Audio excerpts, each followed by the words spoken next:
J'ai perdu ma virginité le jour de mon mariage, mais ce n'était pas avec mon futur mari. Et croyez-moi, vous n'auriez jamais imaginé avec qui, même dans vos pires cauchemars. C'était quelqu'un qui vivait sous le même toit que moi depuis mon enfance. Quelqu'un que ma mère servait à manger chaque jour. Quelqu'un qui s'asseyait à notre table, prétendant être respectable, tandis qu'il préparait en secret à détruire une enfant innocente. C'était la personne à qui j'avais offert mon affection, celui qui me faisait tourner sur son porte-bagages, que j'admirais comme un héros.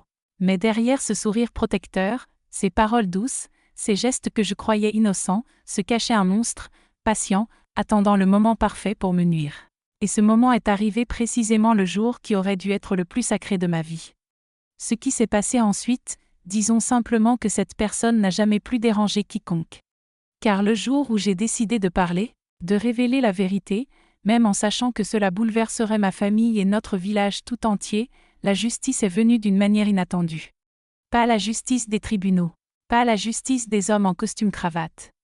Non, une justice plus brute, plus définitive. Une justice qui surgit lorsque des hommes, qui ont eux-mêmes des filles, des sœurs, des épouses, découvrent quel genre de créatures répugnantes partageaient leur air. Mais avez-vous le courage d'entendre ce qu'il a enduré en prison? Ce qui lui est arrivé était si violent que j'en frissonne encore. Et pourtant, cela m'a apporté une paix que je n'aurais jamais cru possible. Bonjour mes chers, je suis Zénobie, mais tout le monde m'appelle Mamie Zéno. J'ai 7 décennies derrière moi et j'habite à CFIN, dans une petite maison simple qui est mon petit coin de bonheur. Aujourd'hui, je suis sur ma terrasse, dans ce fauteuil à bascule que mon fils Philémon m'a offert. Le pauvre, cela fait déjà si longtemps. Et j'ai décidé, enfin, d'ouvrir mon cœur à vous tous sur quelque chose que j'ai gardé pour moi pendant plus de 50 ans. Dites-moi, de où me regardez-vous? Je suis curieuse. Je vous imagine chacun, peut-être, en train de savourer un petit café, comme j'adore le faire chaque après-midi. Je veux que vous vous sentiez à l'aise ici avec moi, vraiment. Parce que ce que je vais vous raconter n'est pas facile à dire, mais il fallait que ça sorte de ma poitrine, une bonne fois pour toutes. Vous devez vous demander, mon Dieu, qu'est-ce qui est arrivé à cette petite vieille? Eh bien, mes anges, c'était quelqu'un de ma propre famille qui a gâché le jour qui aurait dû être le plus beau de ma vie. Quelqu'un que j'aimais de tout mon cœur, que je respectais comme un modèle, que je pensais me protéger pour toujours, et qui ne m'a pas protégée. Au contraire, il m'a trahi. Vous n'avez pas idée, mes chers, de ce que ça fait de découvrir que la personne en qui vous aviez le plus confiance au monde, celle dans les bras de qui vous couriez après un cauchemar, celle à qui vous demandiez la bénédiction chaque matin avant de quitter la maison, cette même personne peut vous regarder droit dans les yeux et vous détruire de la façon la plus cruelle possible. C'est une douleur sans nom, sans remède, qui colle à l'âme comme une cicatrice qui ne disparaît jamais. Imaginez une petite fille qui croit que la famille est sacrée, que le grand frère est sa protection garantie, que sous ce toit où elle est née, rien de mal ne peut arriver. C'est exactement comme ça que je vivais, jusqu'au jour où j'ai découvert que le monstre était là, tout le temps, assis à la même table, mangeant la même nourriture, récitant le même « Notre Père », feignant d'être quelqu'un de bien, tandis qu'il planifiait ma destruction. Et le pire, vous savez ce que c'est? Quand une horreur pareille arrive dans sa propre famille, il n'y a nulle part où fuir. Parce que c'est votre parole contre la sienne. Votre version contre celle du fils modèle, du fils parfait, du frère que tout le monde admire. Qui croirait une enfant face à un homme respecté? C'est exactement ce qu'ils font, ils veulent nous faire croire que nous sommes folles, que nous inventons, que nous exagérons. Après qu'il m'ait fait cette horreur, et quand je dis horreur, il n'y a pas de mot plus fort pour ce que ce démon a fait, j'ai dû prendre une décision terriblement difficile. Une décision qui allait changer non seulement ma vie, mais celle de tous ceux que j'aimais. Parce que je savais que si j'ouvrais la bouche, il n'y aurait pas de retour en arrière. Ce serait comme jeter une bombe au milieu de la famille et regarder les morceaux voler dans tous les sens. Soit je gardais le silence pour le reste de ma vie, avalant ma douleur, faisant semblant que rien ne s'était passé, portant ce poids jusqu'au jour de ma mort, pour enfin dire la vérité devant tout le monde dans l'église, à l'autel, au moment le plus sacré qu'une femme puisse vivre. Soit je parlais, tout révélant, sans rien cacher. Et croyez-moi, je n'ai pas gardé le silence comme une petite sainte. Non, j'ai ouvert la bouche et j'ai tout dit. Absolument tout. Rien n'a été laissé de côté. Mais vous n'avez aucune idée de ce que ça fait, ces minutes avant de prendre une décision pareille. Debout à l'autel, avec tout le monde qui me regardait, attendant que je dise « oui » à l'homme que j'étais censé aimer. Alors qu'à l'intérieur, je hurlais de douleur, de colère, de désespoir. C'était comme si deux personnes se battaient en moi. L'une voulait oublier, passer à autre chose, continuer sa vie. L'autre hurlait que je ne pouvais pas commencer un mariage basé sur un mensonge. Comment aurais-je pu regarder Philémon dans les yeux, cet homme bon, cet homme qui m'aimait vraiment, et prétendre être la même femme pure qu'il avait demandé en mariage? Comment aurais-je pu me coucher avec lui la nuit de noces, sachant que quelques heures plus tôt, un autre homme, mon propre frère, m'avait violée de la façon la plus brutale possible? Comment aurais-je pu vivre le reste de ma vie en portant ce secret répugnant? Le pire, c'est qu'il était sûr, absolument certain, que je garderais le silence. Il connaissait l'éducation que j'avais reçue, savait que j'étais une jeune fille de bonne famille, qu'on m'avait appris à ne pas faire de scandale, à ne pas parler, à ravaler mes larmes et continuer ma vie comme si rien ne s'était passé. Mais savez-vous ce qu'il ignorait? Qu'à l'intérieur de cette petite vieille, une lionne avait toujours vécu. Une lionne qui pouvait dormir. Mais une fois réveillée, une fois provoquée, malheur à celui qui se met sur son chemin. Et ce jour-là, à cet hôtel, cette lionne s'est réveillée avec une soif de justice dont je n'avais jamais eu conscience avant. Pour que vous compreniez comment j'en suis arrivée là, à ce jour horrible, je dois revenir au début de ma vie. Vous verrez que parfois, le mal est juste sous notre nez, grandissant, se nourrissant, attendant le bon moment pour frapper. Parce que le démon qui m'a détruite n'est pas venu de l'extérieur. Non. Il a grandi dans ma propre maison, bu le même lait que moi, joué dans les mêmes cours, écouté les mêmes histoires à l'heure du coucher. Je suis née en 1947 dans une famille très traditionnelle à Kfin, à une époque où une femme naissait avec son destin tout tracé. Grandir droite, se marier vierge, avoir des enfants et obéir à son mari jusqu'à la mort. Nous étions 6 à la maison, papa, maman et nous, 5 enfants. J'étais le bébé, la seule fille au milieu de 4 frères. Et savez-vous ce que cela signifiait? Que j'étais la petite princesse, la protégée, celle que les frères devaient garder comme un trésor. Quelle amère ironie de la vie, n'est-ce pas? Être protégée, précisément par celui qui allait me détruire. Mon père, Théophraste, que Dieu ait son âme, était ailleurs dans ses pensées. Un homme bon comme on n'en fait plus, mais sérieux comme pas deux. Un homme de peu de mots mais de beaucoup de travail. Il passait ses journées penché sur sa machine à coudre, confectionnant des costumes pour les messieurs élégants de la ville, toujours avec cette posture concentrée de quelqu'un qui prend la vie au sérieux. Ses mains délicates portaient toujours les traces de son travail de tailleur. De minuscules coupures d'aiguilles éparses et l'odeur du tissu neuf imprégnaient ses vêtements comme un parfum discret. Il se levait avant l'aube et ne s'arrêtait que lorsque l'obscurité avait envahi le ciel. C'était un homme infatigable, convaincu que l'honnêteté et le travail acharné ouvraient les portes de la réussite. Le pauvre n'imaginait pas qu'au même toit qu'il s'efforçait de maintenir en ordre, grandissait une créature qui allait entacher à jamais le nom de sa famille. En matière d'éducation, il ne transigeait sur rien. « Mes enfants doivent être droits », répétait-il constamment. Ils devaient respecter leurs aînés, protéger les plus jeunes et jamais, jamais, déshonorer la lignée familiale. Je peine à imaginer sa douleur quand il a découvert qu'un des fils qu'il avait élevés avec tant d'amour avait trahi ses principes. Ma mère, douce et intrépide, comme elle me manque, comme j'aimerais retrouver ne serait-ce qu'un instant l'odeur de ses cheveux, contribuait aux dépenses en cousant des robes pour les dames de la haute société. Cette femme, infatigable, travaillait autant que mon père, tout en veillant sur la maison et sur 5 enfants. J'ai grandi en l'observant penché sur la dentelle et les broderies, une épingle entre les lèvres, la règle à la main, les doigts marqués par des années de couture, et toujours animé de cette patience infinie propre aux mères. C'était elle qui organisait la maison et supervisait notre éducation, surtout la mienne.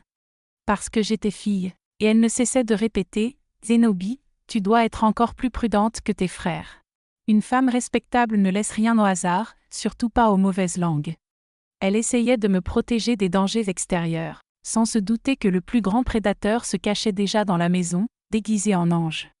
Elle m'a appris à broder, à cuisiner, à tenir une maison, mais surtout à conserver honneur et dignité. Elle insistait sur ce point, ta réputation est ton trésor le plus précieux. Une fois perdue, elle ne se retrouve jamais. Chaque parole de sa bouche s'est gravée dans mon cœur, et j'ai cru qu'en respectant ses enseignements, rien ne pourrait m'atteindre. L'éducation que j'ai reçue était rigoureuse, typique d'une époque où une jeune fille convenable ne pouvait échanger un mot avec un garçon sans la présence d'un adulte surveillant chaque regard, chaque phrase. Je n'avais jamais été seule avec un homme avant le jour de mon mariage, même pas un instant. C'était une époque où l'on suivait les directives des parents sans jamais discuter, où le mariage se voyait comme un engagement définitif, et où la jeune fille qui se respectait conservait sa pureté comme un trésor. J'avais grandi en croyant que cette protection venait de l'amour et de la vigilance de ma famille, qu'ils voulaient simplement me préserver pour un futur mari digne de moi. Jamais il ne m'était venu à l'esprit que tout ce soin pouvait devenir inutile lorsque le danger se cachait à l'intérieur même du foyer. Mes frères étaient tous plus âgés et chacun avait sa façon de veiller sur moi. Abélard, 3 ans mon aîné, était taquin mais jaloux si un garçon osait me regarder. Timoléon, 5 ans de plus, était sérieux et prêt à agir par la force si nécessaire. Chrysostome, 6 ans mon aîné, passait ses journées plongé dans les livres, mais surveillait toujours ceux qui s'approchaient de sa petite sœur. Et puis il y avait Népomène. Il avait 8 ans de plus que moi. Quand j'étais encore une fillette, il était déjà un jeune homme d'une quinzaine d'années, imposant par sa stature et sa présence. Mon admiration pour lui était sans limite. Népomène était la fierté de la famille et même du village entier. Intelligent, travailleur, respecté de tous, du maire au dernier habitant, il représentait le modèle à suivre pour chacun. On vantait sa droiture, sa discipline, sa générosité. Si tous les jeunes étaient comme Népomène, le monde serait meilleur, entendait-on dire. Et moi, je me gonflais d'orgueil. Mon frère, pensais-je, est ce jeune homme admirable que tout le monde admire. J'étais naïve, innocente, persuadée de bien le connaître. Je croyais lire en lui, voir au-delà de ce masque parfait qu'il arborait devant les autres. C'était lui qui m'emmenait à l'école sous la pluie, pédalant doucement pour que je n'aie pas peur, attendant toujours que je franchisse la porte avant de partir.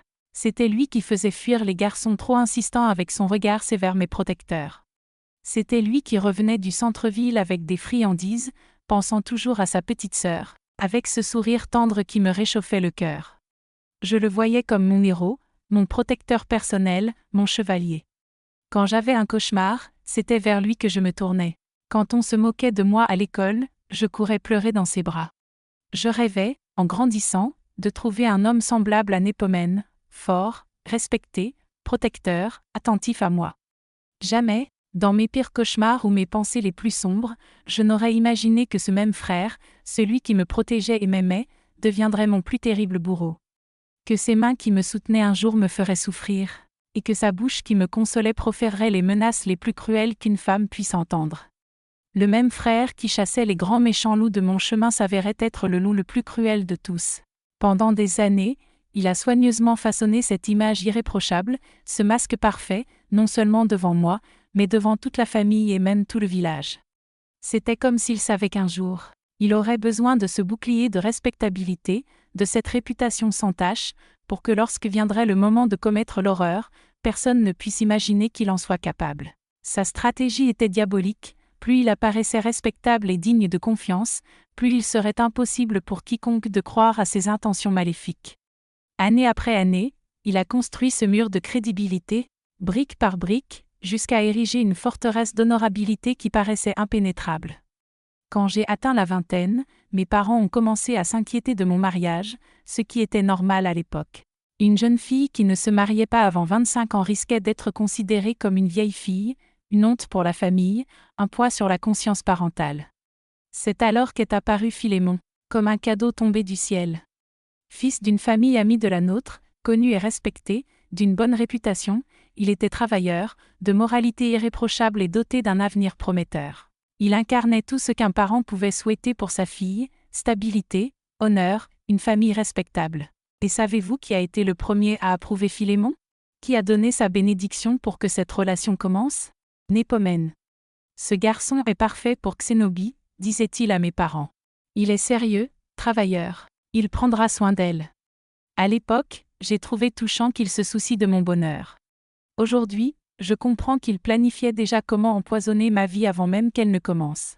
Les fiançailles se sont déroulées comme le voulait la tradition, avec toutes les formalités qu'exigeait une famille respectable. Philémon venait à la maison le dimanche, s'installait dans le salon pour discuter, toujours sous l'œil de mes parents, jamais seul, jamais sans surveillance. Nous avons échangé des lettres pendant près de 2 ans avant les fiançailles. Parfois, c'était Népomène qui portait ces lettres à la poste, prétendant vouloir aider sa petite sœur amoureuse. Quand Philémon a demandé ma main, ce fut une fête à la maison. Enfin, j'allais me marier et rendre mes parents fiers. J'allais quitter le foyer comme une jeune fille honorable pour bâtir ma propre famille. Et celui qui semblait le plus heureux de mes fiançailles? Népomène. Ma petite sœur sera la plus belle mariée de Champagne ardent, murmura-t-il en me serrant contre lui, tout sourire. Aujourd'hui, je comprends enfin l'origine de son excitation. Ce n'était pas la joie de voir ma réussite, ni celle de mon bonheur. C'était une jubilation tordue, le plaisir froid de quelqu'un qui avait déjà décidé de tout gâcher. Une satisfaction malveillante, celle d'un homme qui savait qu'il allait transformer le jour le plus heureux de ma vie en un véritable cauchemar. Il connaissait déjà ses intentions. Tout était minutieusement pensé, organisé, planifié avec un calme glacial. Et moi, la petite sœur innocente, je restais là, aveuglément confiante, croyant en mon protecteur, mon héros, sans imaginer que c'était en réalité le démon qui allait me plonger en enfer sur terre. Les préparatifs du mariage s'étalèrent sur plusieurs mois. Maman confectionna ma robe avec un amour infini et un soin méticuleux. Simple, mais splendide, parsemé de détails que seule elle savait créer. Toute la famille participa à l'organisation. La cérémonie serait modeste, mais digne, dans la petite église du village que nous fréquentions depuis toujours.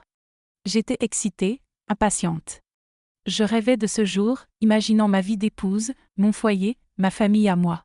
Je n'avais pas conscience qu'il existe des personnes capables de détruire les rêves qu'on chérit le plus en un seul instant. Ce jour qui devait être le plus beau allait se transformer en mon pire cauchemar. Népomucen s'était toujours montré protecteur, surtout concernant mon mariage. Il s'occupait de discuter avec Philémon quand quelque chose devait être réglé. Il donnait son avis sur chaque détail des préparatifs. Tout le monde trouvait ce comportement de grand frère touchant. Moi aussi, jusqu'au moment où j'ai découvert que derrière ce masque de protecteur se cachait une perversité inouïe. Le matin de mon mariage, alors que je me préparais dans la petite chambre au fond de la maison, il frappa à la porte.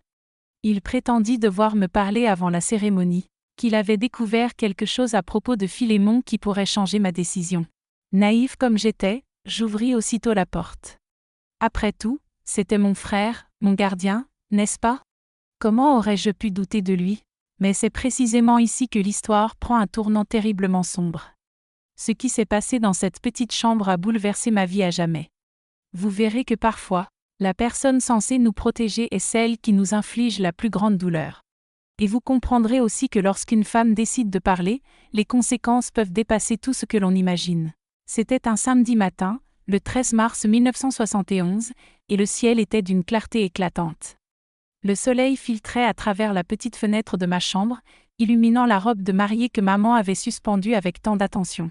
Je m'étais levée tôt, le cœur battant de cette impatience douce que l'on ressent avant un grand moment. Je n'avais aucune idée que quelques heures plus tard, j'allais affronter le pire cauchemar de ma vie. La maison était en pleine effervescence. Maman courait d'une pièce à l'autre, ajustant les derniers détails. Mes frères revêtaient leurs costumes avec soin. Papa s'acharnait à redresser une cravate récalcitrante. Tout semblait normal, exactement comme je l'avais imaginé depuis toujours.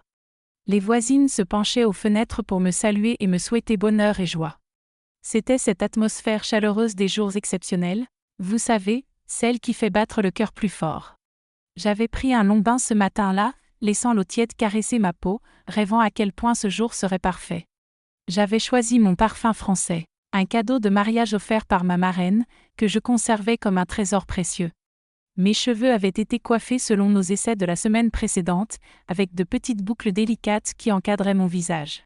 Je portais uniquement une combinaison blanche en dentelle, brodée par maman spécialement pour ce moment intime. Elle avait imaginé que seul mon futur mari la verrait, dans la chambre conjugale, après la bénédiction du prêtre. Je devais enfiler ma robe de mariée à la dernière minute pour qu'elle reste parfaite, sans un pli, prête à briller à l'église. Devant le miroir, je me sentais la plus belle des femmes. Je me sentais unique, choisie, bénie. Combien de futurs mariés ont ressenti ce frisson le matin de leur union? Tout avec ce mélange d'excitation et d'anticipation dans le ventre, rêvant au prince charmant qui compléterait leur vie. Toutes convaincues que rien de mauvais ne pourrait survenir lors du jour le plus important de leur existence. Comme on est naïf quand le bonheur nous enveloppe, comme il nous rend vulnérables. J'étais là, dans ma petite chambre simple mais chaleureuse, entourée de mes trésors d'enfance. Les poupées en chiffon confectionnées par maman, les livres de prière, le crucifix reçu à ma première communion. L'air était parfumé à la lavande et chargé de rêves à accomplir. La robe de mariée suspendue au mur semblait un ange protecteur, veillant sur moi, me bénissant pour la vie nouvelle qui m'attendait. C'était mon refuge, mon havre depuis toujours, l'endroit où je pleurais mes peines, où je murmurais mes prières, où je rêvais à mon avenir. Jamais je n'aurais imaginé que ce coin sacré deviendrait le théâtre de mon pire cauchemar. Et puis, on a frappé à la porte. 3 coups légers, presque timides, un toucher qui ne paraissait pas menaçant.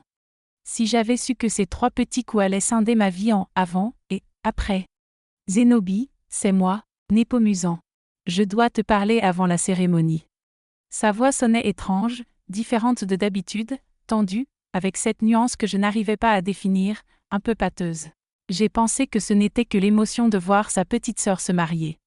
Après tout, c'était le mariage de sa sœur, normal qu'un frère protecteur soit un peu ému en ce jour spécial.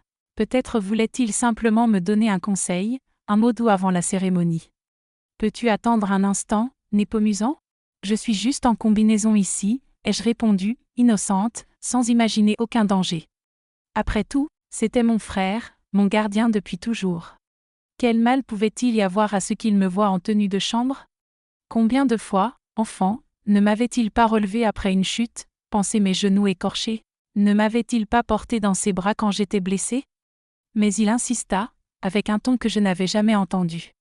Une urgence étrange, un mélange d'anxiété qui fit courir un frisson le long de mon dos. C'est important, Zénobie. Il y a quelque chose à propos de Philémon que tu dois savoir. Cela pourrait changer ta décision pour le mariage. Mon cœur s'est figé sur place, glacé, battant de manière saccadée comme s'il pressentait déjà l'horreur à venir. Quoi donc à propos de Philémon ? Quelle décision ? Mon monde s'est suspendu un instant. Quand mon frère avait-il découvert un secret terrible concernant mon fiancé ? Une trahison, un mensonge qui menaçait de détruire mon bonheur ? Mon esprit a immédiatement envisagé 1000 scénarios horribles. Philémon avait-il une autre femme ? Cachait-il des dettes ? M'aimait-il vraiment ? Toutes ces questions martelaient mon esprit tandis que je courais en fil mon peignoir par-dessus la combinaison. Mes mains tremblaient en saisissant le tissu, en nouant la ceinture autour de ma taille. Et puis, comme une naïve, comme quelqu'un qui croit encore à la sacralité de la famille, j'ai ouvert la porte. Népomucen est entré à grandes enjambées, d'une hâte qui ne lui ressemblait pas. Avant que je puisse comprendre ce qui se passait, avant que mon esprit n'analyse le danger, il a verrouillé la porte de l'intérieur. Le cliquetis de la clé dans la serrure résonna dans la chambre comme un coup de tonnerre. Un frisson glacial me parcourut immédiatement. Un malaise inexplicable, un pressentiment que quelque chose n'allait pas. « Que fais-tu, Népomucen ? Pourquoi verrouilles-tu la porte ?» Ma voix trembla, plus aiguë que d'habitude, trahissant une peur que je n'arrivais pas encore à nommer. Il se tourna vers moi lentement, très lentement, comme un prédateur savourant sa proie enfin capturée. Et ce que je vis alors me figea le sang dans les veines. Dans ses yeux, il y avait quelque chose de nouveau, de terrifiant, un éclat qui n'avait jamais existé auparavant. Un regard de faim, mais pas celle de la nourriture. Une faim obscure, malsaine, interdite entre frères et sœurs. Le regard d'un loup démasqué, dévoilant ses crocs sous le masque d'agneau. Le regard d'un homme qui n'était plus mon frère, et qui, peut-être, ne l'avait jamais été. C'était le regard de quelqu'un qui avait planifié ce moment, attendu des années pour cette occasion, parfaitement conscient de ce qu'il allait me faire. Zénobie, tu ne peux pas te marier vierge sans savoir ce qui t'attend. Ce serait injuste pour Philémon. Et pour toi aussi. Ces mots glissaient de sa bouche comme si c'étaient des propos normaux, comme s'il avait le droit d'imposer ses obscénités à sa sœur le jour de son mariage. Quel discours étrange! Quelle audace! Quel droit avait-il de décider ce qui était bon pour moi? Je ne comprenais rien, mais un instinct primitif, profondément féminin, s'éveilla et hurla que quelque chose n'allait pas. Quelque chose de profondément mauvais, dangereusement mauvais. Népomucen, de quoi parles-tu? Sors d'ici, je dois me préparer pour le mariage, lançai-je, essayant de rester ferme. Je faisais semblant que tout était normal. Mais à l'intérieur, je tremblais déjà. La petite chambre, refuge depuis l'enfance, était devenue un piège. Les murs semblaient se refermer. L'air était devenu dense, presque irrespirable. Il ne recula pas. Au contraire, il s'avança vers moi d'une manière qui fit hurler chaque fibre de mon corps, danger. Chaque pas résonnait comme une menace.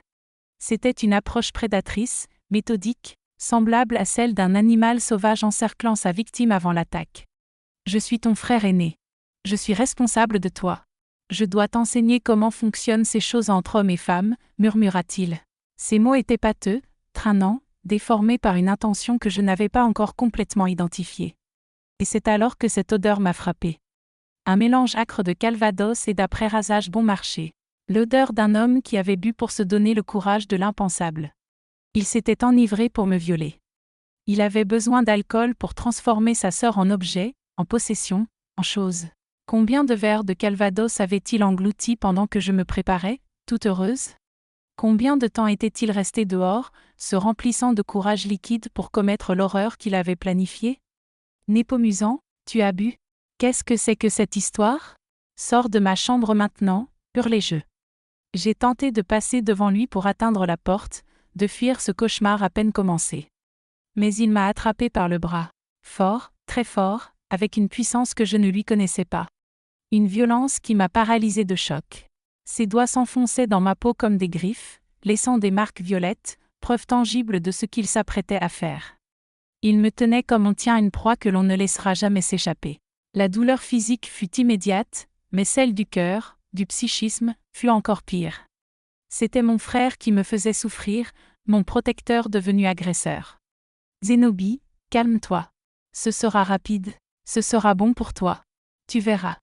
Sa voix s'était transformée en un murmure visqueux, répugnant, qui me rendait sale rien qu'à l'entendre. La voix d'un étranger empruntant le corps de mon frère. La voix du démon qui avait pris possession de l'homme que j'avais aimé et respecté toute ma vie. Et quand il prononça ces mots maudits, j'ai compris. Avec une certitude absolue, terrifiante, mon frère n'était plus mon frère. Dans cette petite chambre sacrée, le jour le plus important de ma vie, j'étais seule avec un étranger dangereux, un monstre qui avait porté le masque de Népomusant pendant des années pour arriver à ce moment. Le voile était tombé d'un coup. Je voyais enfin l'homme réel sous le masque de mon protecteur. Et ce que je voyais me donnait envie de mourir là sur place, avant qu'il ne fasse ce que je savais qu'il allait faire. J'ai essayé de crier. J'ai ouvert la bouche pour laisser échapper le cri le plus désespéré de ma vie. Mais il fut plus rapide. Sa main recouvrit ma bouche avec une telle violence que j'ai cru que mes dents allaient se briser. Une main immense, rugueuse, calleuse par le travail, imprégnée de gauloise, de sueur et de malveillance. La même main qui m'avait tant de fois consolée quand je pleurais, qui avait séché mes larmes après mes chutes. Maintenant, elle me terrassait pour commettre la pire des monstruosités. Ne crie pas, Zénobie. C'est alors que cette odeur m'a atteinte. Un mélange de calvados et d'après-rasage bon marché. L'odeur d'un homme qui avait bu pour trouver le courage de commettre l'impensable. Il s'était enivré pour me violer. Il avait besoin d'alcool pour me voir comme un objet, une chose, sa propriété. Combien de verres de calvados avait-il englouti pendant que je me préparais, joyeuse et innocente? Combien de temps avait-il passé dehors, à se donner du courage liquide pour accomplir son acte monstrueux? Népomusant, tu as bu? Qu'est-ce que c'est que cette folie? Sors de ma chambre maintenant. J'ai essayé de passer à côté de lui pour atteindre la porte. J'ai tenté de fuir ce cauchemar qui venait juste de commencer, mais il m'a saisi le bras. Il a serré avec une force que je ne lui connaissais pas, une violence qui m'a paralysée. Ses doigts se sont enfoncés dans ma peau comme des griffes, laissant des marques violettes qui allaient témoigner de ce qu'il faisait. Il serrait comme quelqu'un qui ne voyait plus sa sœur, mais une proie incapable de s'échapper. La douleur physique a été immédiate, mais celle du cœur était bien pire. Mon frère me faisait mal, mon protecteur devenait mon agresseur. Zénobie, calme-toi, ce sera rapide, tu verras, ça te fera du bien. Sa voix était devenue un murmure répugnant, visqueux, qui me salissait rien qu'en l'entendant. C'était la voix d'un étranger utilisant le corps de mon frère. C'était la voix d'un démon ayant pris possession de l'homme que j'aimais et respectais le plus au monde. Quand il prononça ces mots maudits, j'ai compris. J'ai su avec une certitude terrifiante que mon frère n'était plus là. Dans cette petite chambre sacrée, le jour le plus important de ma vie, j'étais seule avec un inconnu dangereux.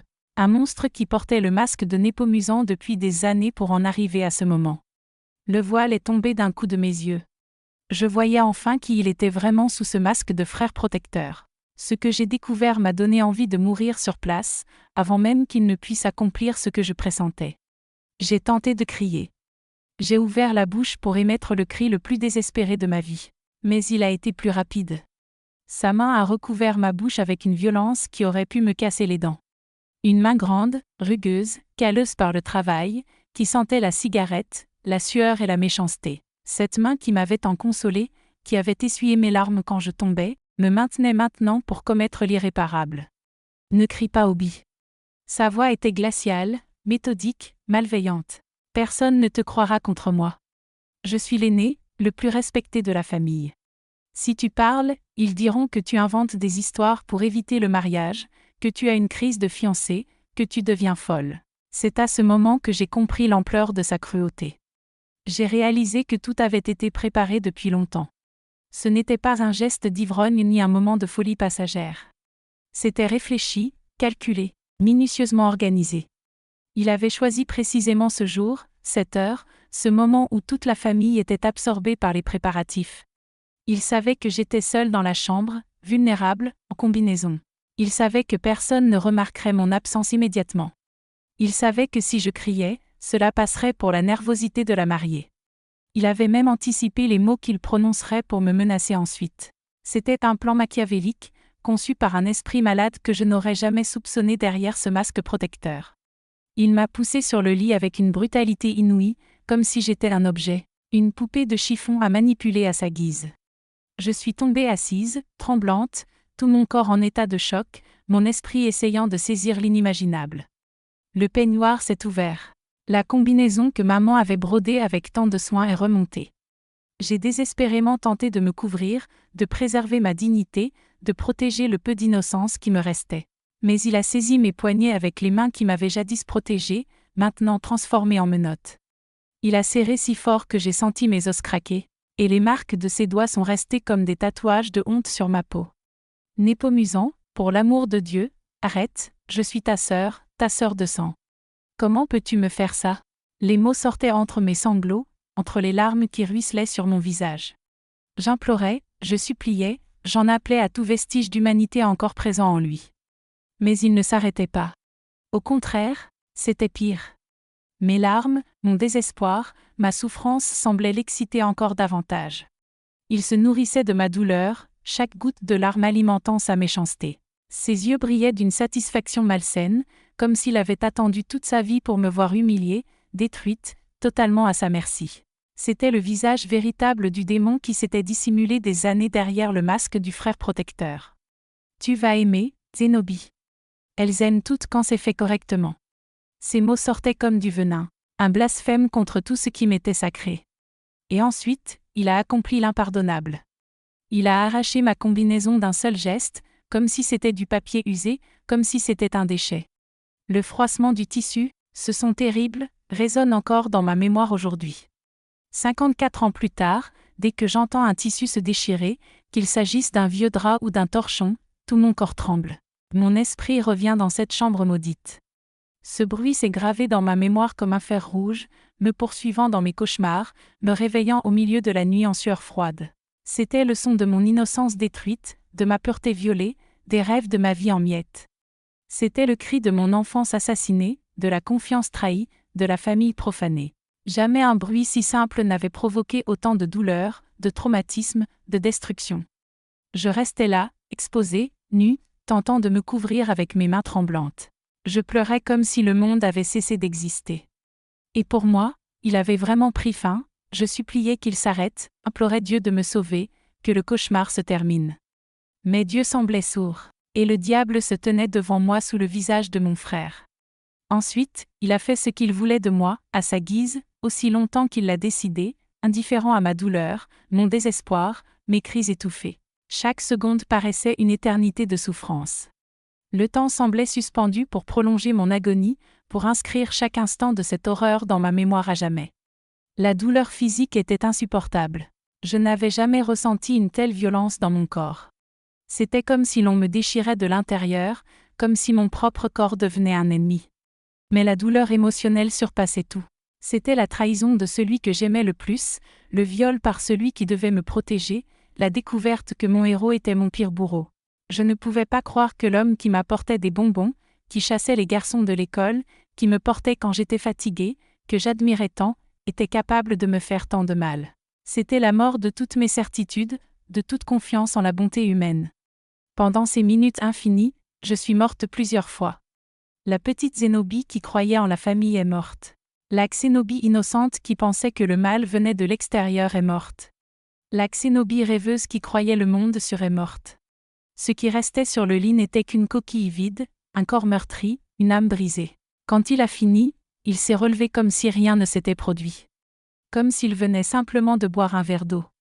Il a ajusté ses vêtements avec le calme de quelqu'un accomplissant une tâche routinière, passant la main dans ses cheveux, vérifiant que tout était en place. Sa froideur était plus terrifiante que la violence elle-même. C'était comme si je n'étais plus qu'un objet qu'il avait utilisé et qu'il allait maintenant ranger dans un tiroir. Puis est venu le coup final, le sommet de sa cruauté. Après mon départ, tu vas t'habiller, sourire et te marier comme si rien ne s'était produit. Parce que si tu racontes quoi que ce soit, je dirais que c'est toi qui m'as séduit, que c'est toi qui as provoqué tout cela. Et qui croirait qui? La mariée hystérique ou le frère respecté que tout le monde admire? Ces mots ont transpercé ce qui restait de ma dignité. Non seulement il m'avait violée physiquement, mais il me violait maintenant psychologiquement, me privant du droit de chercher justice. Il me transformait en complice de mon propre viol, m'obligeant à porter seul cette douleur pour le reste de ma vie. Et il avait raison. Qui m'aurait cru contre lui? Le fils exemplaire, le frère protecteur, la fierté de la famille, contre moi, la mariée perturbée inventant des histoires le jour de son mariage. La société patriarcale de l'époque doutait toujours de la parole des femmes, trouvait toujours un moyen de blâmer la victime. Il est sorti de la chambre comme si rien ne s'était passé, laissant la porte entr'ouverte, retournant à la fête comme si tout était normal. Et moi, je restais là, brisée, saignant intérieurement et extérieurement, avec des morceaux de ma combinaison déchirés éparpillés sur le sol, témoin d'un crime barbare. La robe de mariée pendait toujours au mur, immaculée, parfaite, me regardant comme un témoin silencieux de toute cette horreur. Cette robe qui aurait dû faire de moi la femme la plus heureuse semblait maintenant se moquer de moi, me rappelant ce que j'avais perdu, ce que je ne récupérerais jamais. C'était l'ironie la plus cruelle, le symbole de la pureté observant la destruction de mon innocence. Je suis restée là, je ne sais combien de temps, paralysée, essayant de comprendre, d'intégrer dans mon esprit une réalité si absurde qu'elle semblait irréelle. Comment mon propre frère avait-il pu me faire ça? Comment le jour de mon mariage? Dans notre maison, sous le même toit où nous avions grandi, partagé tant de souvenirs heureux.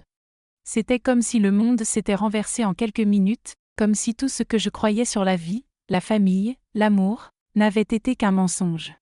Et maintenant j'étais là, nue et brisée, devant décider si j'allais emporter cette terrible vérité dans la tombe, ou si je trouverais la force de révéler au monde entier qui était vraiment ce monstre.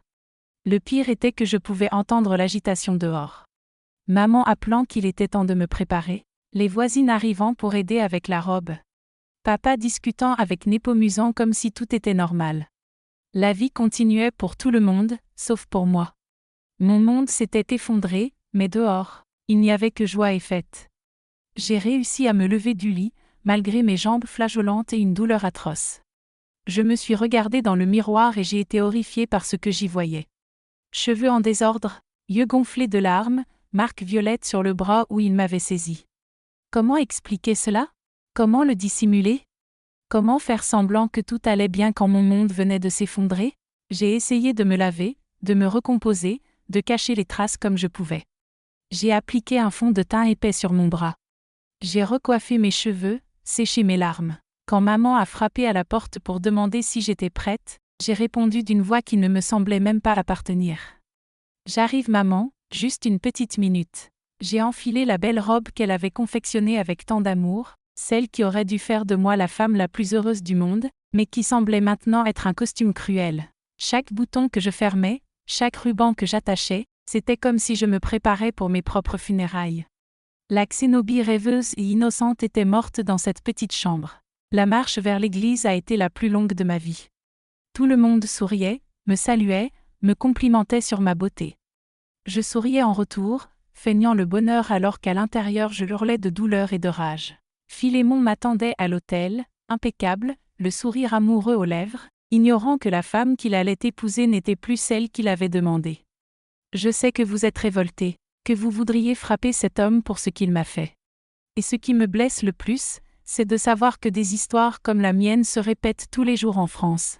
C'est pourquoi je continue de raconter ces vérités ici, sur la sagesse de mamie.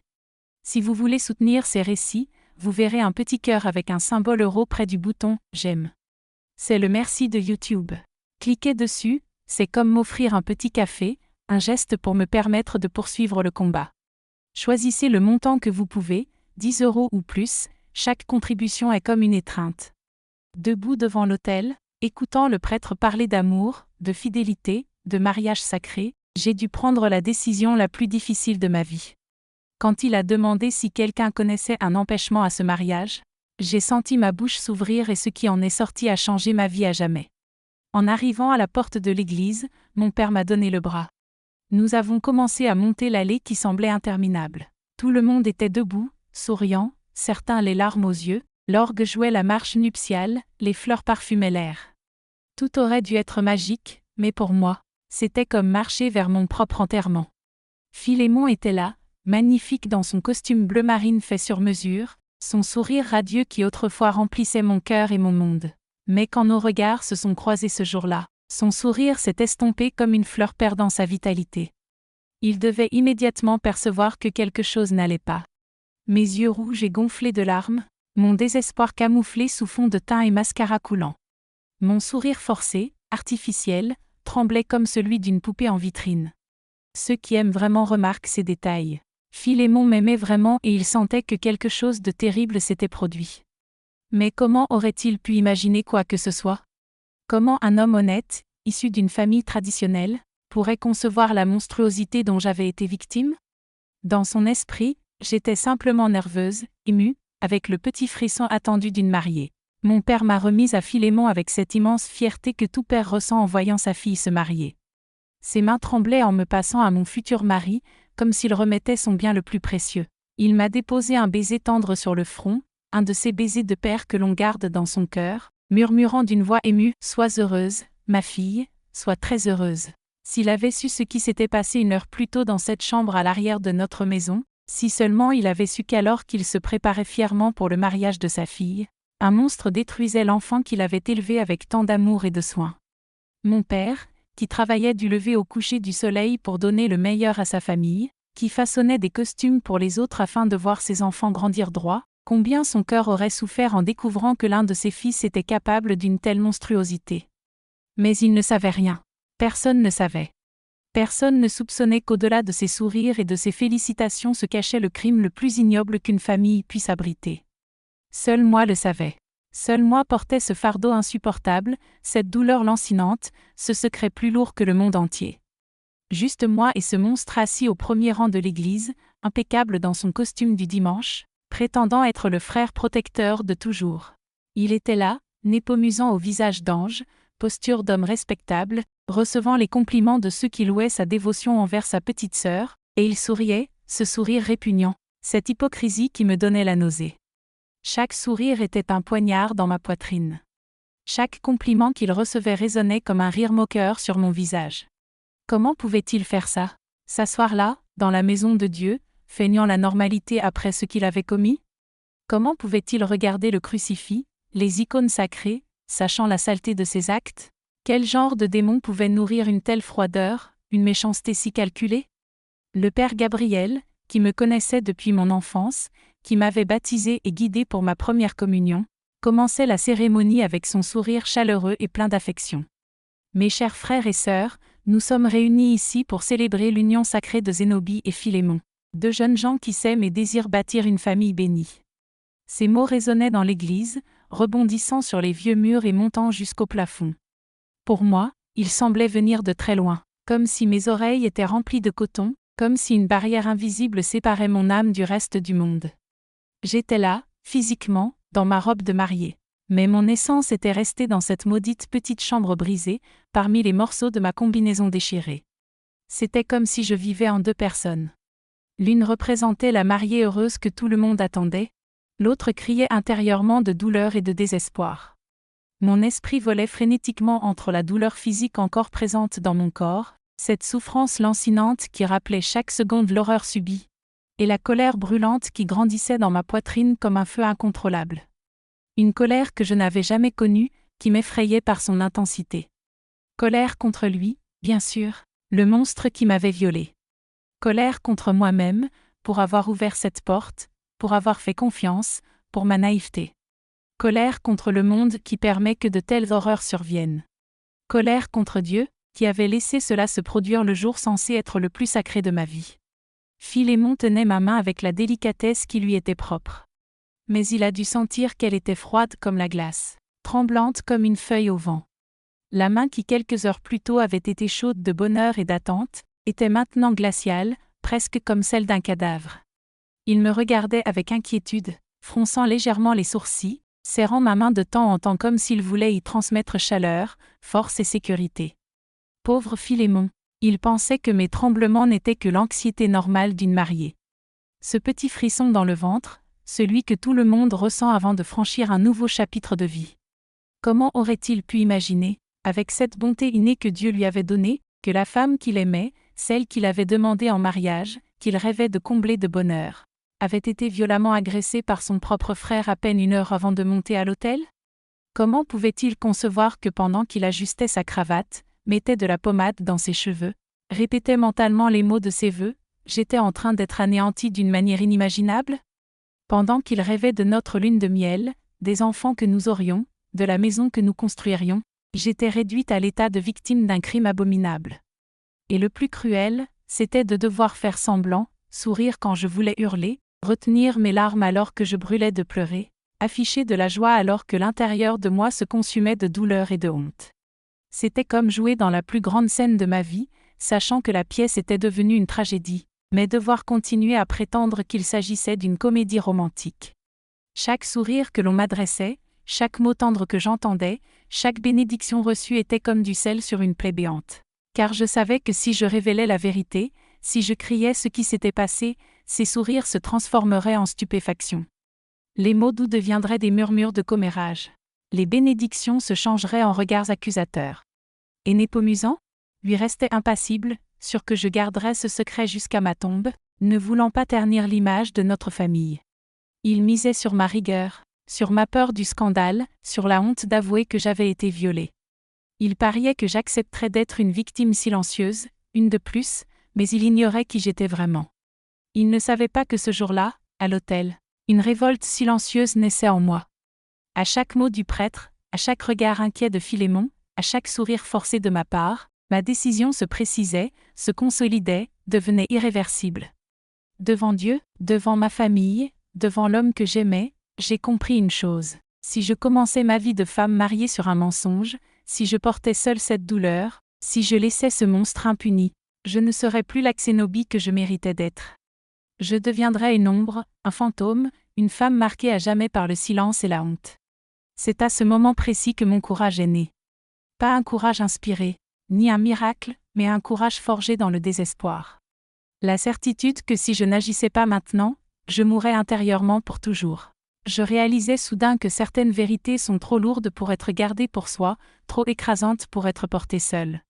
Le prêtre poursuivait son discours sur le mariage sacré, sur la fidélité éternelle, sur cet amour capable de tout surmonter, sur l'union bénie par Dieu qu'aucune force ne devrait pouvoir séparer.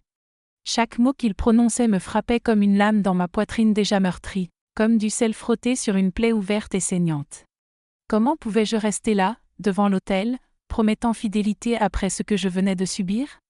Comment me marier en portant un secret aussi abominable, aussi répugnant, aussi dévastateur? Comment entamer une vie à deux avec cette souillure collée à ma peau, cette marque de violence gravée au fer rouge dans mon âme?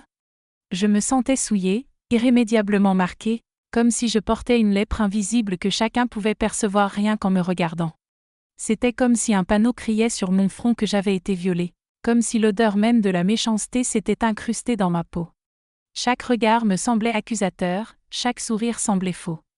Chaque mot doux ne paraissait être qu'une pitié déguisée. Le prêtre parlait de pureté, d'un don complet entre époux, d'un nouveau départ comme une page blanche. Mais comment tourner une nouvelle page quand celle-ci avait déjà été déchirée, piétinée et anéantie? Comment évoquer la pureté quand j'avais été profanée de la pire manière qui soit?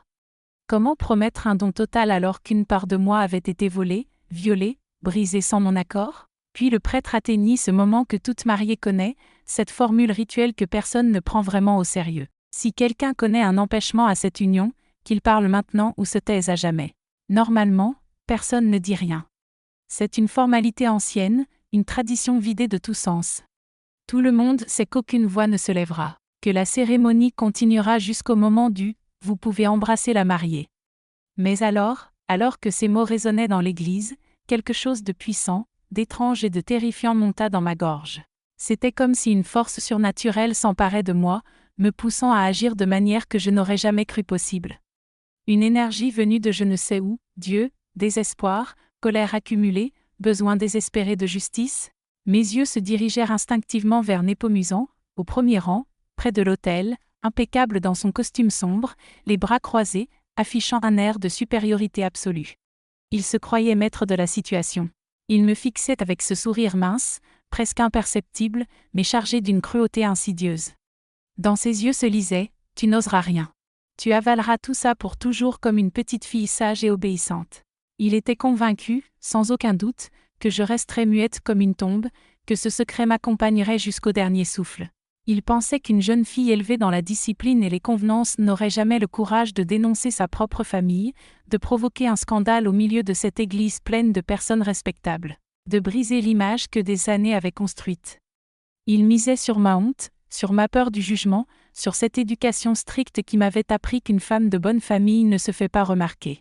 Il croyait que je préférerais mourir intérieurement plutôt que de supporter les regards, les murmures, les langues cruelles qui se déchaîneraient après la révélation. Il était persuadé que je deviendrais encore une victime réduite au silence par le machisme ambiant, une femme de plus portant seule sa souffrance pour protéger le nom de la famille. Mais savez-vous ce qu'il se passe quand une personne atteint sa limite absolue? Quand la douleur accumulée devient une bombe prête à exploser? Quand la peur se transforme en courage désespéré? Quand le besoin de justice devient plus fort que toute autre considération? C'est exactement ce qui m'a traversé à cet instant décisif de ma vie. Soudain, comme si une lumière s'était allumée dans ma tête, comme si un voile était tombé de mes yeux, j'ai compris que l'opinion des autres n'avait plus aucune importance. Le scandale que je risquais de provoquer n'avait plus d'importance. La honte de la famille n'avait plus d'importance. Rien ne comptait plus que cette vérité nue et crue qui devait être prononcée. Si je restais silencieuse, si je faisais semblant, je mourrais chaque jour un peu plus à l'intérieur pour le reste de ma vie. Je me regarderais dans le miroir et ne verrais qu'une lâche. Je me coucherais auprès de Philémon dans ce mensonge colossal. J'élèverais mes enfants en sachant que j'avais laissé un monstre libre au sein de la famille. Je devais parler. Les mots jaillirent de ma bouche avec une force que je n'aurais jamais cru posséder, avant même que ma conscience n'ait le temps de réaliser ce que je faisais. C'était comme si mon âme prenait les rênes, comme si la nécessité de dire la vérité surpassait toute peur, toute honte, toute règle sociale. Un silence lourd, presque funèbre, s'abattit sur l'église. Le temps sembla s'arrêter, l'air devenir plus dense, comme si même les anges retenaient leur souffle pour écouter ce que j'allais dire. Le prêtre s'interrompit au milieu de sa phrase, me fixant, les yeux écarquillés, incrédule. Philémon serra ma main plus fort, confus et inquiet, tentant de comprendre pourquoi sa mariée interrompait ainsi sa propre cérémonie. Toutes ces personnes venues pour célébrer mon mariage, pour partager ma joie, me regardaient maintenant avec un mélange de curiosité, de stupeur et d'appréhension. Chaque regard semblait suspendu, comme si j'avais lancé une grenade au centre de l'église et que tout le monde attendait, figé, l'explosion à venir. Les murmures se sont tus, les enfants ont cessé de pleurer. Même le vent à l'extérieur semblait suspendre son souffle. Un silence pesant régnait, chargé d'attente, de tension, de cette sensation que quelque chose de terrible allait se produire. J'ai pris une inspiration, et les mots ont jailli, j'ai un empêchement à signaler. Ma voix tremblait comme une feuille secouée par le vent, mais portait la force d'un roc dans la tempête. Mon cœur battait si fort qu'il semblait vouloir exploser, s'échapper de ma poitrine, que tout le monde en perçoive ses pulsations désespérées. C'était le moment le plus déterminant de toute ma vie, l'instant qui allait séparer mon existence en un avant et un après. Il y a seulement 1 heure, alors que je m'apprêtais à célébrer mon mariage, que toute la famille s'activait à la maison, mon frère Népomucen est entré dans ma chambre et m'a attaqué de manière lâche et brutale. Un cri étouffé, un gémissement d'horreur ont parcouru l'église comme une onde de choc. Certaines femmes se sont couvert la bouche, horrifiées, d'autres ont éclaté en larmes. Les hommes ont serré les poings, crispés de colère. Il m'a violée le jour de mon mariage, dans ma propre chambre, dans ma maison. Il m'a menacée, disant que personne ne me croirait, que tout le monde penserait que j'inventais cette histoire pour éviter de me marier. Les mots sortaient les uns après les autres, comme une cascade incontrôlable, portée par des années de silence accumulé. Je ne peux pas commencer mon mariage sur un mensonge aussi terrible. Je ne peux pas faire semblant que rien ne s'est passé alors que si. Et tous ici doivent savoir quel monstre se cache derrière l'apparence respectable de mon frère. Quel démon se dissimule sous ce masque d'homme honorable? C'était comme si j'avais fait exploser une bombe en plein milieu de l'église. Le monde s'est figé. Népomucen est devenu livide, pâle comme un linge, la couleur disparaissant de son visage jusqu'à la racine de ses cheveux. Pendant un instant, il a semblé que ses jambes allaient céder, qu'il allait s'écrouler là, sur le sol de l'église. Mais son instinct de survie a repris le dessus, et d'un bond, il s'est redressé, comme électrisé. « Zénobie, quelle folie racontes-tu? Quelle histoire inventes-tu » a-t-il crié, sa voix perçante et tremblante. C'était la voix d'un homme acculé, d'un menteur pris au piège, conscient que le fragile château de sa réputation s'effondrait brique par brique. Ceux qui le connaissaient depuis l'enfance, mes parents en particulier, ont immédiatement senti que quelque chose n'allait pas. « Es-tu folle, Zénobie? As-tu de la fièvre? Perds-tu la raison ?» Il tentait de jouer l'indigné, la victime faussement accusée, mais le désespoir était gravé sur son visage comme un tatouage. Comment peux-tu inventer une telle histoire à ton propre mariage? Quelle folie t'a saisi? Ses mots débordaient, précipités, trempés de sueur et de panique. C'était comme observer un mauvais acteur, tâchant de jouer un rôle qu'il ne comprenait pas, feignant une indignation qu'il ne ressentait pas. Sa voix tremblait, trahissant sa peur. Ses yeux écarquillés trahissaient sa panique. Ses mains tremblaient, révélant sa culpabilité. Je n'invente rien, Népomucen. Rien du tout. Ma voix s'est fait plus ferme, portée par la certitude que j'agissais correctement, que chaque mot éloignait un peu plus l'ombre qui pesait sur moi. Et tous ici pouvaient constater, par l'état dans lequel je me trouvais, que ce n'était pas un mensonge. Regardez-moi. Vraiment. D'un geste décidé, j'ai retiré mon voile, laissant mes cheveux en désordre apparaître, dévoilant ce que le fond de teint n'avait pu masquer. J'ai montré les bleus sur mes bras, imprimés par sa force brutale, les marques de ses doigts, preuve tangible du crime. Regardez ces traces. Voyez les ecchymoses violettes. Regardez mes yeux gonflés par les larmes, mon visage dévasté. J'ai relevé la manche de ma robe pour que tous puissent voir, ignorant les hoquets d'horreur qui parcouraient l'église. Croyez-vous que j'inventerais ça le jour le plus important de ma vie? Croyez-vous que je ruinerais mon mariage pour un caprice? Les gens ont commencé à s'agiter comme une fourmilière dérangée. Certains hommes se sont levés d'un bond, prêts à faire justice de leurs propres mains, la rage meurtrière dans le regard dirigé vers Népomucen. Misérable! Comment peux-tu faire ça à ta propre sœur? Quelqu'un a crié du fond de l'église, le jour du mariage de la petite. Les femmes chuchotaient entre elles, horrifiées, mains sur la bouche, yeux écarquillés de stupeur et d'indignation. Quelle horreur! Pauvre enfant, comment a-t-il osé? Quel monstre! Un murmure croissant, une vague de révolte qui s'emparait de l'église comme une marée montante. Mes parents étaient figés, en état de choc, comme frappés en plein cœur.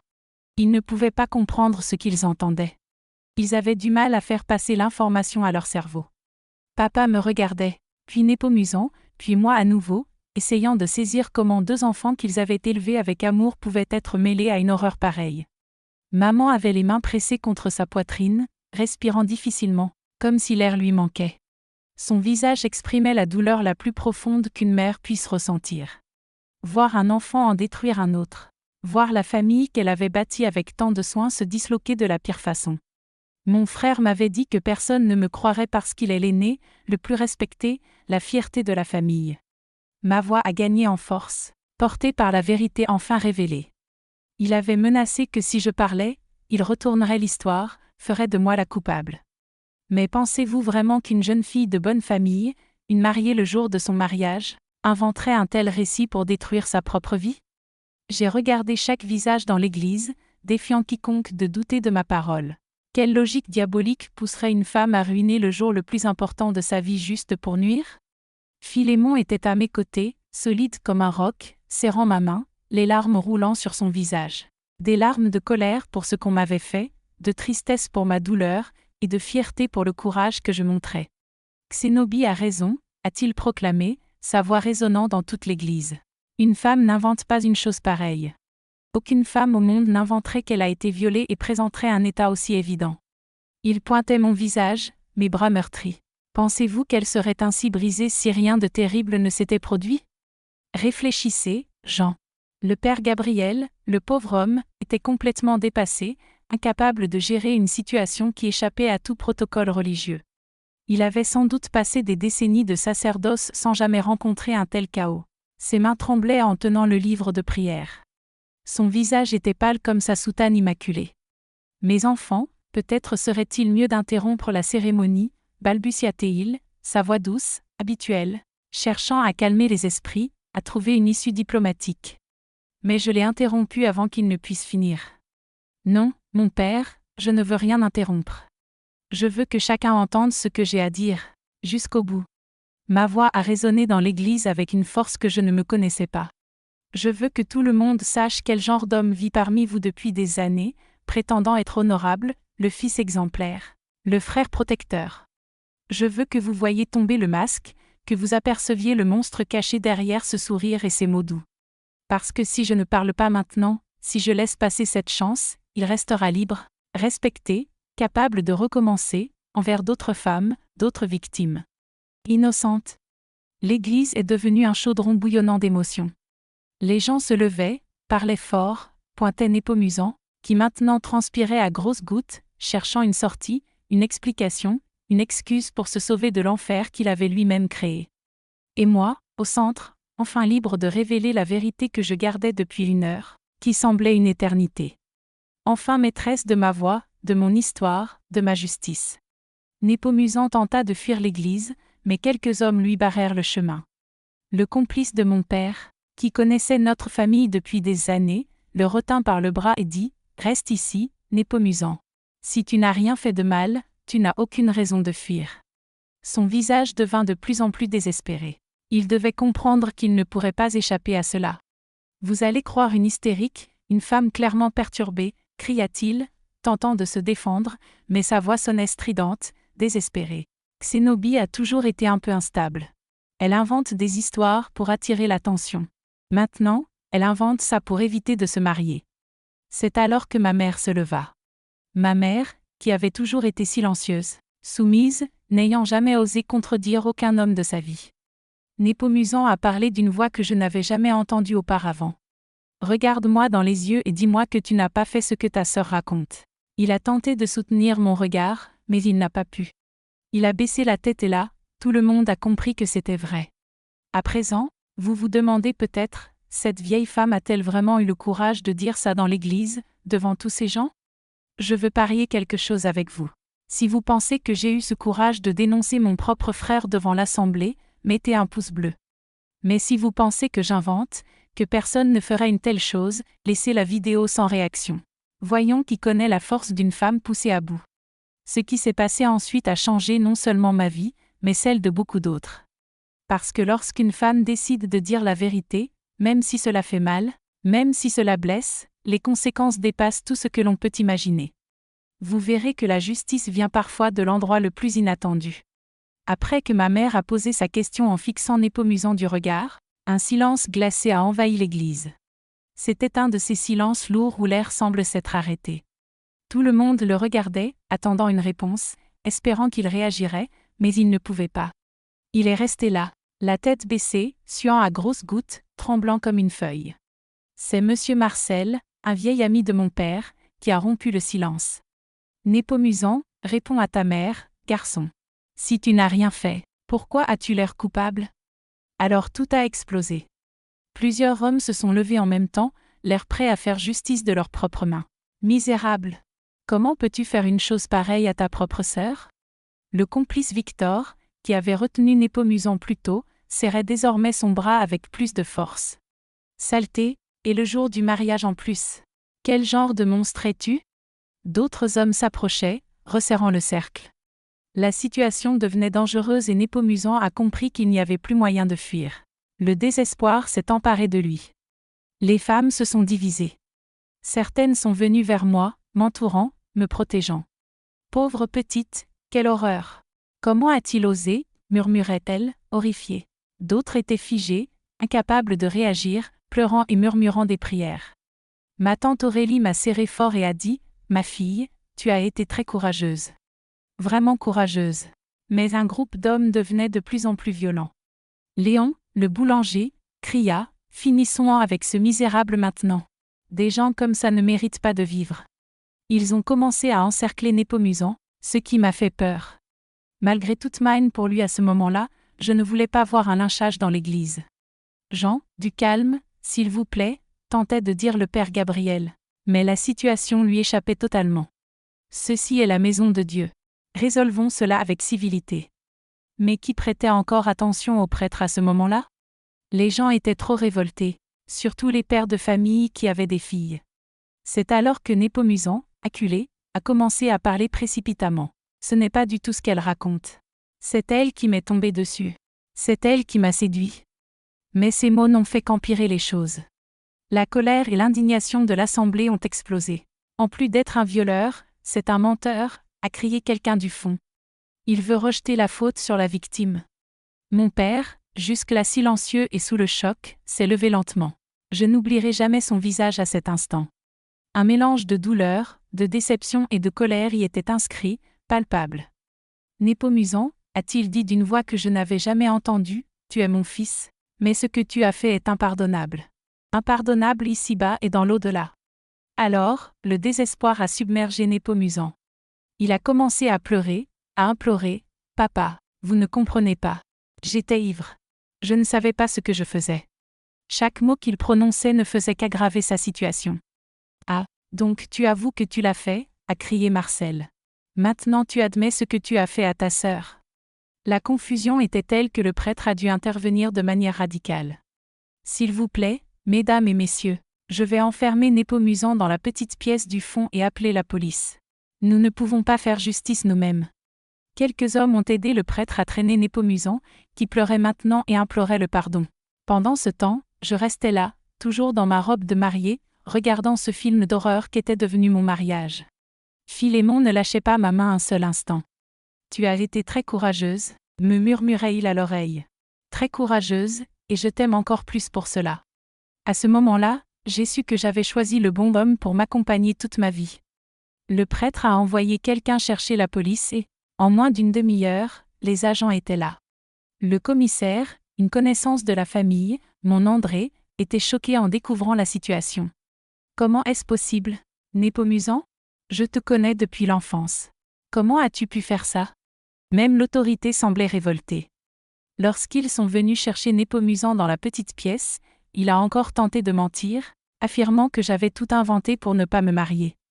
Mais le commissaire m'a regardé, a vu mon état, les marques sur mon corps, et a dit « Népomucen, tu t'enfonces de plus en plus, mon garçon. Il vaut mieux arrêter de mentir et assumer ce que tu as fait. » Ils l'ont arrêté devant tout le monde. Au moment où ils lui ont mis les menottes, il m'a lancé un regard chargé de haine que je n'oublierai jamais. « Tu le regretteras, Zénobie. Tu le regretteras toute ta vie. » Même arrêté et humilié, il essayait encore de me menacer. Mais je n'avais plus peur. J'avais une voix. J'avais du soutien. J'avais des gens qui me croyaient. Ils l'ont emmené en prison, mais, peu à peu, l'église s'est vidée. Les gens venaient me féliciter, me dire que j'avais été courageuse, que j'avais fait ce qu'il fallait. Mais certains étaient trop choqués pour réagir. Après tout, ce n'est pas tous les jours qu'un mariage se transforme en affaire de police. Arrivé au commissariat, Népomucen a été fiché, photographié et placé dans une cellule humide et puante avec d'autres détenus. Le commissaire m'a raconté plus tard, avec ce regard de quelqu'un qui a tout vu dans la vie, qu'il était complètement terrifié quand il a compris qu'il allait partager sa cellule avec d'autres détenus. Enfin, il réalisait ce qu'il avait fait et où il avait atterri. « Pourquoi ne me mettez-vous pas dans une cellule séparée? Je suis de bonne famille, mon père est connu dans la ville, » suppliait-il au gardien, comme un enfant cherchant protection. Mais la prison d'une petite ville est ainsi, pas de privilèges, pas de traitement spécial. Tout le monde ensemble dans le même trou puant, du docteur au vagabond. Et c'est là qu'est resté le respectable Népomucen, mêlé aux voleurs de poules, aux ivrognes de bistrot, aux bagarreurs de foire. Toute la royauté dans la même porcherie. Pour quelqu'un qui s'est toujours cru intouchable, ce fut un choc terrible. Les autres prisonniers, bien sûr, étaient curieux, Pourquoi un homme de bonne famille, en costume de mariage, se retrouvait-il là? Que as-tu fait, petit patron? Quel crime as-tu commis? Demandait-il. Népomuscent, bête et désespéré, tenta de déguiser la vérité. J'ai eu une dispute avec ma sœur le jour de son mariage. Mais les prisonniers n'étaient pas naïfs. Ils sentaient le mensonge. Une dispute? Vraiment? Raconte la vérité. On voit bien que tu mens. Pressé, acculé, privé de l'assurance que lui donnait sa famille, Népomuscent craqua. J'ai violé ma sœur le jour de son mariage. Alors, l'enfer s'ouvrit. Même parmi les criminels, certaines choses sont impardonnables. Et violer sa sœur, le jour de son mariage? C'était l'abîme. La fureur éclata. Les hommes se révoltèrent à une vitesse impressionnante. Même un bandit a une sœur, une fille, une mère. Et un tel monstre attaquant les leurs éveille une rage primitive. Cette nuit-là, dans la cellule, personne n'a vraiment vu ce qui s'est passé. Les gardiens étaient peu nombreux. La prison déserte. Les autres détenus se sont chargés de sa justice. Au matin, quand on apporta le café et le pain dur, on trouva Népomuscent mort. Le corps brisé, le visage méconnaissable, témoignant de la colère accumulée. Les prisonniers, interrogés, racontèrent avec sérieux qu'il était tombé du lit pendant la nuit. Un mensonge si flagrant qu'un enfant l'aurait vu, mais personne ne voulut enquêter. Qui aurait pitié d'un tel monstre? La nouvelle arriva à la maison dimanche matin. Le commissaire André frappa à la porte, enleva son chapeau et annonça d'une voix grave. « Madame Scolastique, Monsieur Théophraste. J'ai une triste nouvelle, Népomuscent est mort en prison pendant la nuit. » Ma mère s'effondra en larmes, des sanglots déchirants, profonds, venant du fond de l'âme. Même après tout, c'était son fils. Le cœur d'une mère ne peut effacer des années d'amour du jour au lendemain. Mon père resta silencieux, pensif. Il regardait le sol, secouait la tête, soupirait profondément. Après un long moment, il murmura simplement « C'est peut-être mieux ainsi, au moins maintenant, c'est fini. » Et il avait raison. La justice avait été faite, même si ce n'était pas par les mains de la loi officielle. Ce dimanche-là, un étrange mélange de sentiments s'empara de la famille, soulagement de savoir que le monstre ne pourrait plus faire de mal à personne, tristesse pour la manière dont tout s'était terminé, honte pour ses actes, et une paix étrange, comme si enfin le cauchemar était terminé. Le commissaire expliqua encore qu'une enquête officielle serait ouverte, selon la procédure normale lorsqu'une personne meurt en prison. Mais tout le monde savait que cela n'aboutirait à rien. Les accidents arrivent, dit-il en clignant de l'œil, surtout avec des gens qui commettent de tels crimes. Les prisonniers eux-mêmes font justice quand la loi est trop lente. Ainsi se termina l'histoire de Népomuscent, l'homme qui pendant des années avait prétendu être protecteur et respectable, le fils exemplaire, et qui mourut pour ce qu'il était réellement, un monstre méprisé même par les criminels. Le masque était tombé, dessous, il n'y avait que pourriture, saleté, pure méchanceté. Quand j'appris que mon frère était mort en prison, savez-vous ce que je ressentis? Du soulagement. Et maintenant, dites-moi, regardez-moi dans les yeux, pensez-vous que je suis mauvaise d'avoir ressenti du soulagement à la mort de mon propre frère? Que auriez-vous ressenti? Oui, j'ai ressenti du soulagement, parce que je savais qu'il ne pourrait plus jamais me faire de mal, ni à moi, ni à aucune autre femme. Je savais que je n'aurais plus à vivre dans la peur de le croiser dans la rue, d'entendre ses menaces, de redouter chaque jour de devoir rappeler que je disais la vérité. Sa mort fut terrible, violente, mais elle apporta une paix que je n'avais pas ressentie depuis ce maudit matin. L'enterrement fut embarrassant. Peu de gens vinrent, et ceux qui vinrent restèrent dans un silence pesant.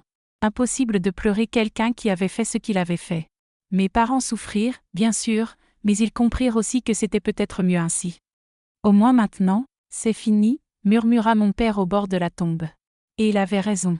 C'était vraiment fini. Après ce chaos apocalyptique, ma vie avait été complètement bouleversée. Comme si j'avais jeté une pierre dans un lac tranquille et que je devais maintenant faire face aux vagues infinies qui se propageaient dans toutes les directions.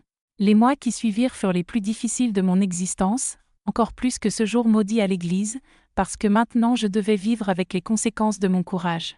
La ville entière parlait de ce qui s'était passé. Vraiment, la ville entière. Chaque petit déjeuner, chaque conversation dans les commerces, chaque rencontre sur la place devenait une discussion à propos de mon histoire, et pas toujours de manière positive.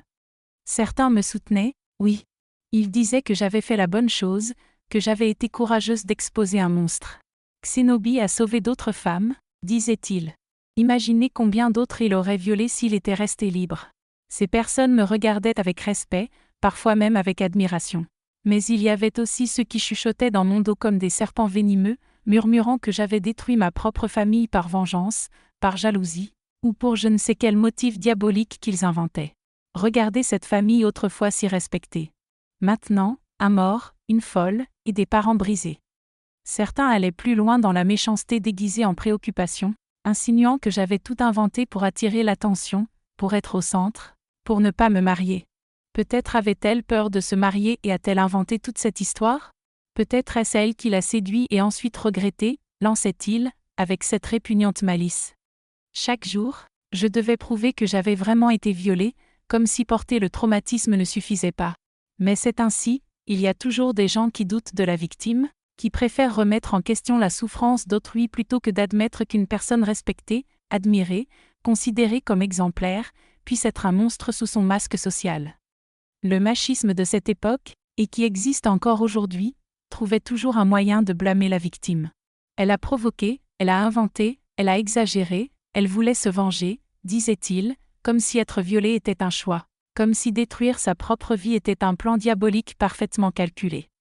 Philémon a été mon port d'attache dans cette période tempétueuse, mon île de paix au milieu de l'ouragan social qui m'entourait. Il n'a jamais, pas une seule seconde, douté de moi.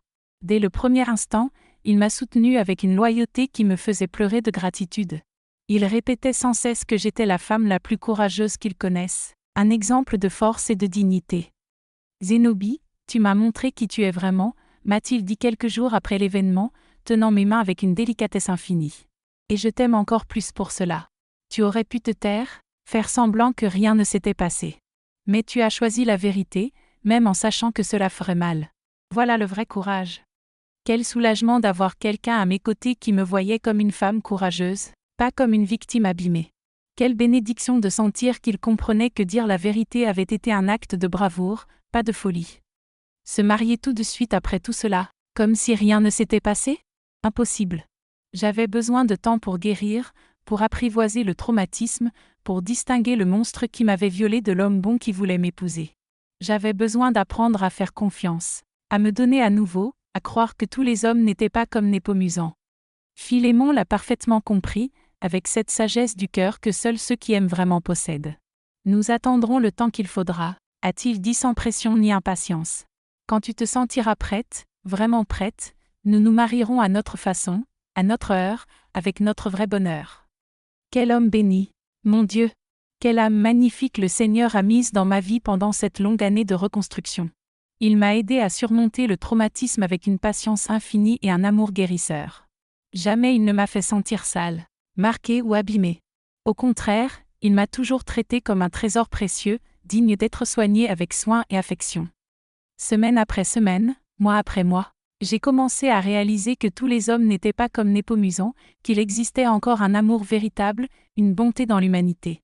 Philémon m'a montré, par de petits gestes significatifs, qu'un vrai homme protège, ne blesse pas, qu'un vrai homme respecte, ne domine pas, qu'un vrai homme aime, sans violence ni contrainte. Ce furent des mois de reconstruction lente mais solide, comme quelqu'un qui rebâtit une maison détruite par un ouragan, brique par brique, sentiment par sentiment, confiance par confiance. Jamais il n'a précipité quoi que ce soit. Jamais il n'a forcé l'intimité, jamais il ne m'a fait sentir coupable d'avoir besoin de temps. C'était comme s'il comprenait que je devais guérir à mon propre rythme. Un an plus tard, en mars 1972, exactement un an après ce cauchemar, nous nous sommes enfin mariés lors d'une cérémonie petite et intime, seulement avec la famille proche et les amis les plus chers. Pas de foule, pas de pompe exagérée, rien qui puisse éveiller une curiosité morbide ou des commentaires malveillants. La chapelle était simple, petite, loin de toute agitation traumatisante. J'ai porté une robe blanche, simple mais belle, sans voile, car le voile me rappelait ce jour terrible. L'important n'était pas l'apparence, c'était le sentiment réel, l'amour authentique que nous partagions. Cette fois, nous commencions notre vie sur la vérité, la confiance et le respect mutuel. Quand le prêtre demanda si quelqu'un avait quelque chose contre ce mariage, tout le monde rit doucement, avec ce rire affectueux qui comprenait la référence douloureuse mais surmontée. Même le prêtre, qui connaissait notre histoire, fit une petite plaisanterie tendre. « Je pense que nous pouvons sauter cette partie, n'est-ce pas? Vous n'avez que des bénédictions à donner. » C'est ainsi, avec légèreté et joie, avec un amour éprouvé par les difficultés, que je me suis mariée avec Philémon. Une vie qui allait durer 53 années bénies, qui m'a appris qu'il vaut la peine de lutter pour la vérité, d'avoir du courage, et de croire qu'après la tempête vient toujours le beau temps. Les premières années furent un apprentissage, j'ai dû apprendre à faire confiance, à me donner à nouveau. Philémon fut patient, affectueux, respectant mon rythme pour tout. Il ne m'imposa jamais rien, ne me fit jamais sentir coupable de mes peurs et de mes traumatismes. Au contraire, il m'aida à reconstruire ma confiance et mon estime de moi. En 1975 naquit notre première fille, Mathilde. Quelle joie immense de tenir ce petit trésor dans mes bras. 2 ans plus tard, Louis nous rejoignit. Nos enfants ont grandi dans une maison pleine d'amour et de respect, élevés avec dialogue et transparence. Quand ils posèrent des questions sur l'oncle Népomucen, nous leur avons raconté la vérité, adaptée à leur âge, pour qu'ils sachent toujours qu'ils pouvaient nous dire n'importe quoi et que nous serions à leur côté, quoi qu'il arrive. Mathilde devint infirmière et vit aujourd'hui en Italie avec son mari et mon petit-fils Nicolas. Louis devint professeur et resta ici, à quelques rues de moi, avec sa femme et ses 2 enfants. Il me rend visite presque tous les jours, surtout depuis que Philémon devient plus fragile. 53 ans de mariage heureux. 53 ans qui semblent peu quand on les vit, mais qui, rétrospectivement, sont d'une richesse infinie. Philémon m'a montré que l'amour véritable existe, qu'un vrai homme protège et ne blesse pas, et que la famille n'est pas seulement le sang, mais ceux qui restent à vos côtés dans les moments difficiles. Durant toutes ces années, j'ai appris 2 choses importantes. Premièrement, la vérité fait mal, mais le mensonge tue de l'intérieur. Si j'étais restée silencieuse ce jour-là, j'aurais peu à peu été détruite. Parler a fait mal, a semé la confusion, mais m'a libérée. Deuxièmement, la famille n'est pas seulement le sang, c'est celle qui vous protège vraiment, avec amour et loyauté. Népomucen était mon frère de sang, mais ceux qui m'ont vraiment protégé étaient Philémon, les amis qui ont cru en moi, et toutes les personnes qui sont restées à mes côtés. La famille, on l'a choisie aussi. Troisièmement, le courage n'est pas l'absence de peur. C'est faire ce qui est juste, même avec la peur. À cet hôtel, je tremblais comme une feuille, morte de peur, mais j'ai parlé quand même. Parfois, il faut choisir entre la peur et ce qui est juste, et faire ce qui est juste en vaut toujours la peine. Quatrièmement, et c'est peut-être la leçon la plus importante, tous les hommes ne sont pas pareils. J'aurais pu rester traumatisée par les hommes pour le reste de ma vie, généraliser, penser qu'ils étaient tous comme Népomucen. Mais Philémon m'a appris qu'il existe des hommes bons, des hommes qui respectent, qui protègent, qui aiment vraiment. Pendant toutes ces années, de nombreuses femmes sont venues me parler, des femmes qui avaient vécu des situations similaires et qui avaient peur de se confier. Je leur disais toujours, ma fille, parle. Ça peut faire mal, ça peut compliquer les choses, mais parle, car celle qui ne parle pas meurt de l'intérieur. Certaines m'écoutaient, d'autres me prenaient pour folle. Comment avez-vous eu le courage, Madame Zénobie? Comment avez-vous pu détruire votre propre famille? Et je répondais, ma fille, celui qui a détruit la famille, c'est lui, pas moi. J'ai juste dit la vérité. Et la vérité ne détruit rien qui vaut la peine d'être conservé. Philémon nous a quittés il y a 3 ans, en 2022. Il est parti en paix, dans son sommeil, sans souffrance. Dans ces derniers jours, il me disait, Zénobie, je ne regrette aucun jour passé avec toi.